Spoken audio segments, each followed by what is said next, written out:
आज आप सोच रहे होंगे कि फिक्र आपकी में हम आपको दिखाएंगे कि तीसरी बार मोदी सरकार कैसे बन रही है, नीतीश कुमार और चंद्रबाबू नायडू किन शर्तों पर सरकार बनाने के लिए राजी हुए हैं। लेकिन नहीं, आज हम राजनीति की बात अभी नहीं करेंगे।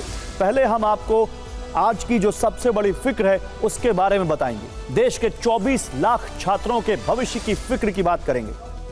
4 जून को जब पूरे देश की नजरें लोकसभा चुनाव के परिणाम पर टिकी थी, कौन सी पार्टी जीतेगी, क्या समीकरण होंगे, इसके इंतजार में लाखों लोग टीवी और मोबाइल की स्क्रीन पर नजरें जमाए बैठे थे। नीतीश किधर जाएंगे, नायडू क्या रणनीति अपनाएंगे, हर किसी के मन में यही सवाल चल रहे थे। लेकिन इसी 4 जून को एक रिजल्ट और आया जिसमें देश के 24 लाख नीट छात्रों के साथ सबसे बड़ा धोखा हो गया, ये कहा जा रहा है। हम इस खबर को विस्तार से बताएं उससे पहले राजस्थान के कोटा से आई एक खबर दिखाते हैं।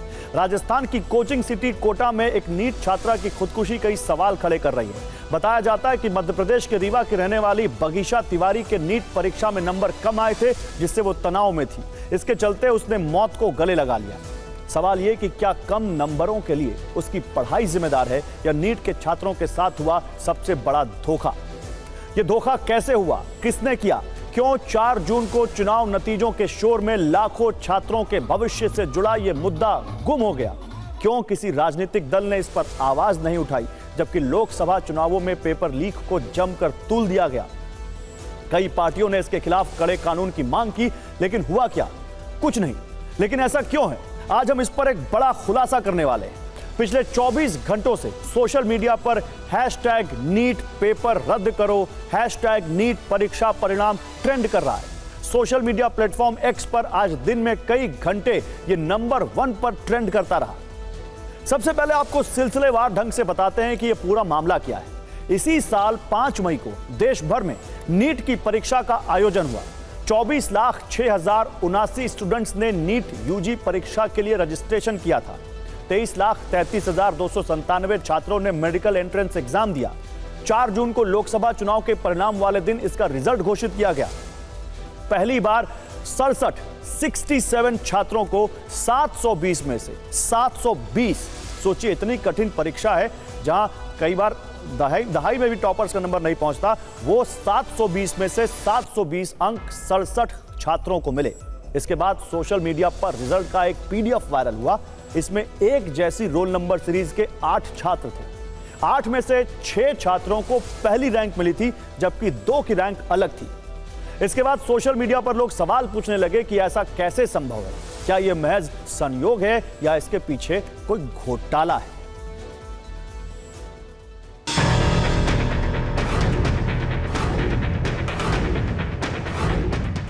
नीट के परीक्षा परिणाम की ये PDF कॉपी सोशल मीडिया पर वायरल है। इसमें सीरियल नंबर 62 से लेकर 69 तक के नीट रोल नंबर, नाम, मार्क्स और रैंक को हाईलाइट किया गया है। यहाँ जो रोल नंबर सीरीज है वो एक जैसी दिख रही है। आरोप लगाए जा रहे हैं कि ये सभी छात्र एक ही सेंटर से हो सकते हैं। इनमें से 6 छात्रों को पहली रैंक मिली है, जबकि बाकी 2 छात्रों की रैंक 68 और 69 है। प्राप्त जानकारी के मुताबिक 6 स्टूडेंट्स को 720 में से 720 यानी फुल मार्क्स मिले हैं, जबकि बाकी 2 के 719 और 718 नंबर हैं। मार्किंग का ये पैटर्न भी सवालों के घेरे में है। अब नीट परीक्षा में 718 और 719 नंबर आने पर सवाल क्यों उठ रहे हैं, उसका कारण समझने के लिए आपको नीट परीक्षा के बारे में जानना जरूरी है।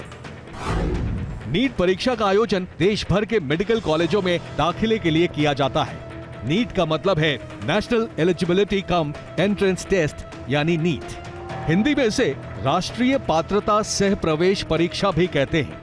नेशनल टेस्टिंग एजेंसी यानी NTA इस परीक्षा का संचालन करती है। नीट परीक्षा का प्रश्न पत्र 720 नंबर का होता है, जिसमें छात्रों से 200 प्रश्न पूछे जाते हैं। इनमें से उन्हें 180 प्रश्नों का उत्तर देना होता है। हर प्रश्न के उत्तर के लिए 4 नंबर मिलते हैं, जबकि गलत उत्तर देने पर 1 नंबर माइनस होता है। एक उदाहरण के जरिए हम इसे समझाते हैं। मान लीजिए कि किसी छात्र ने 180 प्रश्नों के सही जवाब दिए तो 4 नंबर प्रत्येक उत्तर के हिसाब से उसे 720 अंक मिलते हैं। अगर उसने 179 प्रश्न किए और एक छोड़ दिया तो उसे 716 नंबर मिलेंगे। लेकिन अगर उसने 179 प्रश्न के सही उत्तर दिए और एक प्रश्न का गलत जवाब दिया तो उसके नंबर 715 हो जाएंगे। क्योंकि एक नंबर नेगेटिव मार्किंग का कट जाएगा। अब जिन छात्रों के 718 या 719 नंबर आए हैं तो उस पर सवाल खड़े हो रहे हैं। हालांकि इस पर नेशनल टेस्टिंग एजेंसी की तरफ से सफाई दी गई है। उसने कहा है कि कुछ छात्रों को ग्रेस के नंबर दिए गए हैं। अब एनटीए का ये ग्रेस सिस्टम भी सवालों के घेरे में है। और अब जिन छात्रों को नेशनल टेस्टिंग एजेंसी यानी एनटीए की तरफ से ग्रेस मार्क्स दिए गए, उसकी भी कुछ कॉपी सोशल मीडिया में वायरल है। लोग सवाल पूछ रहे हैं कि क्या एक ही सेंटर के छात्रों को पहली रैंक दी गई? क्या उस सेंटर पर परीक्षा में कोई गड़बड़ी की गई? जब एक प्रश्न 4 नंबर का होता है तो 718 और 719 नंबर कैसे दिए गए? नीट परीक्षा का रिजल्ट 14 जून को आना था, तो अचानक 4 जून को क्यों जारी किया गया? एनटीए की तरफ से सारे सवालों के जवाब तो नहीं दिए गए, हालांकि ग्रेस मार्किंग पर सफाई जरूर सामने आई।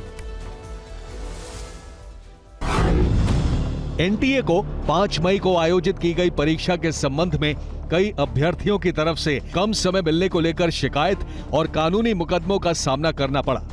एनटीए ने सभी मामलों का संज्ञान लिया और 13 जून 2018 के सुप्रीम कोर्ट के फैसले के आधार पर छात्रों की कम समय मिलने की शिकायत का निपटारा किया। जिन छात्रों ने कम समय की शिकायत की उन्हें ग्रेस मार्क्स दिए गए, इसलिए अभ्यर्थियों के नंबर 718 और 719 हो सकते हैं। हालांकि नीट के छात्र एनटीए की सफाई को मानने के लिए तैयार नहीं हैं। उधर जैसा कि अक्सर होता है, मामले के तूल पकड़ने के बाद अब इस पर राजनीति शुरू हो गई है।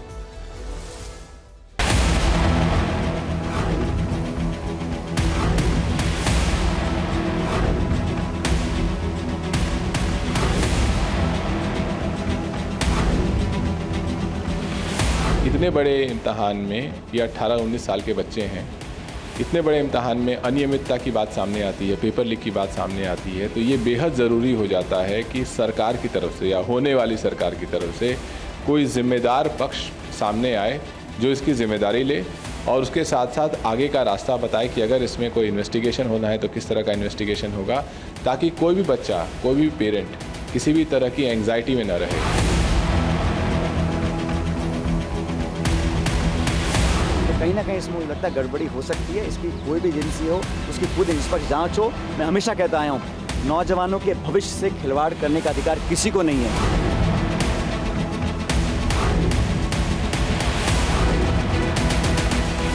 माननीय गृह मंत्री जी और माननीय प्रधानमंत्री जी से आग्रह करते हैं, माननीय शिक्षा मंत्री जी से आग्रह करते हैं कि आप इसको ध्यानपूर्वक देखें और इसमें जो भी लैप्सेस हैं इसकी सीबीआई इंक्वायरी करके उनको कड़ी से कड़ी सजा। तो 4 जून को नीट का रिजल्ट घोषित होने से एक दिन पहले 3 जून को सुप्रीम कोर्ट में एक याचिका दायर की गई। याचिका में 5 मई को हुई नीट परीक्षा को रद्द कर फिर से कराने की मांग की गई। याचिका में पेपर लीक होने का आरोप लगाया गया। नेशनल टेस्टिंग एजेंसी को दोबारा परीक्षा कराने के निर्देश देने की मांग की गई। यानी शुरुआत से ही यह परीक्षा सवालों के घेरे में थी।